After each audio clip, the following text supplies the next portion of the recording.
मेरे channel school problem solution में आप सबका एक बार फिर स्वागत है। मैं आलोक बेताब। आज जिस विषय पर मैं आपके समक्ष हूं वो है नीट परीक्षा और रिजल्ट 2024। ये चर्चा आज देश में बड़ी गर्म है कि क्या नीट एग्जामिनेशन और उसका रिजल्ट जो है वो सही तरीके से निकला, क्या उसमें कोई धांधली हुई, क्या कोई पेपर लीकेज हुआ, क्या कोई नंबर देने में गड़बड़ियां हुई वगैरह वगैरह।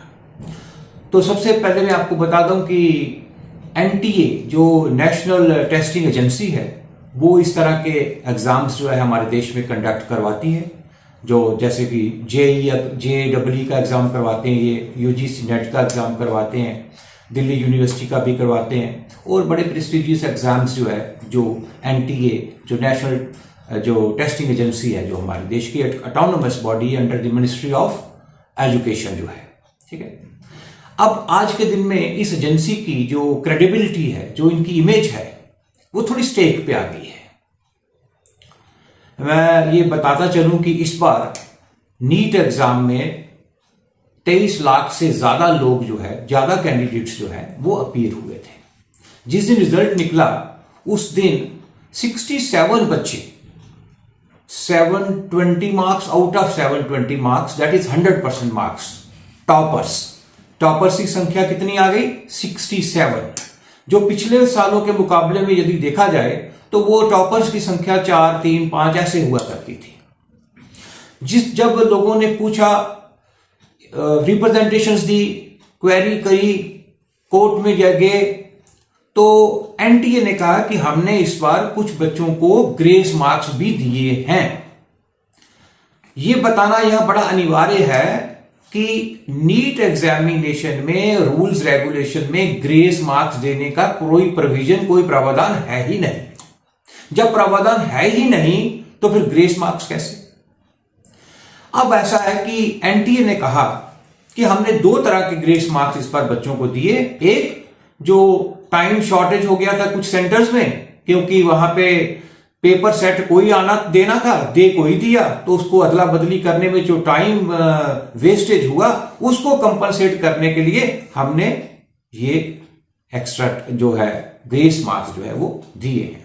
और उन्होंने हवाला भी दिया एक सुप्रीम कोर्ट की जजमेंट का, 2018 की जजमेंट है सुप्रीम कोर्ट की, उसका हवाला भी दिया कि उसमें ये प्रावधान है कि हम टाइम लॉस को कंपनसेट कर सकते हैं। वो सुप्रीम कोर्ट की जजमेंट को मैंने पढ़ा, उसमें टाइम वेस्टेज को कंपनसेट करने के मैकेनिज्म अडॉप्ट हो सकते हैं, लेकिन दूसरा ग्रेस मार्क्स जो दिया गया वो कैसा दिया गया कि भाई हमारे पास दो तरह के आंसर्स आ गए फिजिक्स के एक क्वेश्चन में, तो हमने दोनों को ठीक माना, इसलिए उनको भी मार्क्स दे दिए। क्योंकि एनसीईआरटी की पुरानी किताब में आंसर एक दिया हुआ है और नई किताब में आंसर कुछ और दिया हुआ है, और हमने दोनों आंसर्स को सही मानते हुए वो मार्क्स भी उनको दे दिए। और ये सारा करते हुए एनटीए ने अपनी ग्रेस मार्क्स की पॉलिसी को डिफेंड भी किया। लेकिन जब मसला सुप्रीम कोर्ट में पहुंचा तो विदाउट आर्गुमेंट्स एनटीए ने कहा कि हम अपनी जो ग्रेस मार्क्स की पॉलिसी है इसको वापस लेना चाहते हैं। तो सुप्रीम कोर्ट ने 13 जून 2024 को यह आदेश पारित किया कि वो बच्चे जो ग्रेस मार्क्स पा चुके हैं उनका री एग्जामिनेशन करवाया जाए, और उनकी संख्या है 1563 कि 1563 बच्चों का री एग्जामिनेशन जो करवाया जाए और 23 जून को एग्जामिनेशन करवाया जाए और 30 जून को इनका रिजल्ट निकाला जाए। और जो बच्चे इस पेपर में 1563 में से जो अपीयर नहीं होते हैं उनके जो ग्रेस मार्क्स दिए हुए हैं वो विड्रॉ कर लिए जाए, और उनके जो एक्चुअल मार्क्स थे नीट एग्जामिनेशन में वही कंसिडर किया जाए। लेकिन मसला यहीं खत्म नहीं होता, शक इस बात से भी होता है क्योंकि यह कहना शायद सही नहीं होगा कि केवल ग्रेस मार्क्स 1563 बच्चों को ही दिए गए हो सकता है इससे अधिक बच्चों को भी दिए गए हो।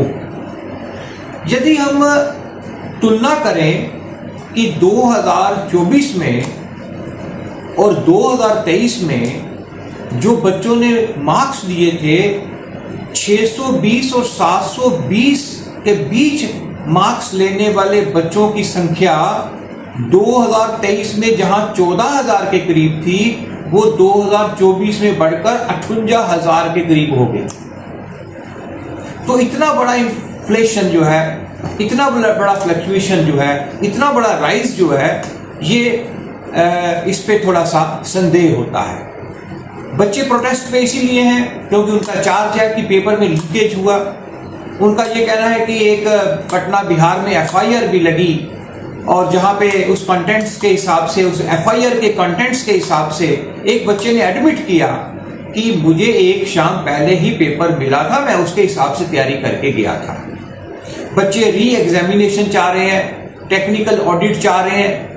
कौन जानता है कि कितने बच्चों को कितने ग्रेस मार्क्स दिए। लेकिन गवर्नमेंट का स्टैंड कुछ डिफरेंट है।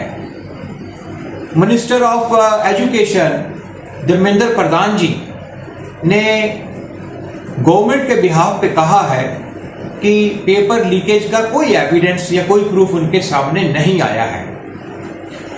मुझे ऐसा लगता है कि ये जल्दबाजी में दिया हुआ स्टेटमेंट है, क्योंकि बिना किसी इंक्वायरी के, बिना किसी फॉर्मल इन्वेस्टिगेशन के ऐसा स्टेटमेंट जो है वो पॉलिटिकली मोटिवेटेड हो सकता है, लेकिन सच्चाई पे वो कितना खरा उतरता है वो कहना अभी थोड़ी जल्दबाजी होगी। जो सुप्रीम कोर्ट ने आज अपने निर्णय में 13 जून 2024 में कहा है कि काउंसलिंग जो है वो जारी रहेगी। अगली तारीख 8 जुलाई पड़ी है। 8 जुलाई में कोर्ट माननीय उच्चतम न्यायालय जो है उस पर अपने अगला आदेश पारित करेगा।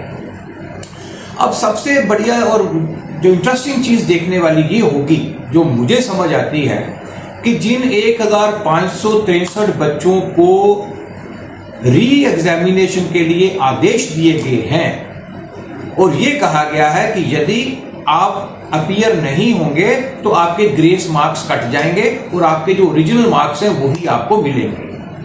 अब देखने की बात ये होगी कि इन 1563 बच्चों में से कितने बच्चे री एग्जामिनेशन को ऑप्ट करते हैं और कितने नहीं करते हैं। इससे भी बहुत हद तक अंदाजा लग जाएगा कि अंदर क्या हुआ या क्या क्या हुआ होगा की संभावनाएं खड़ी होती।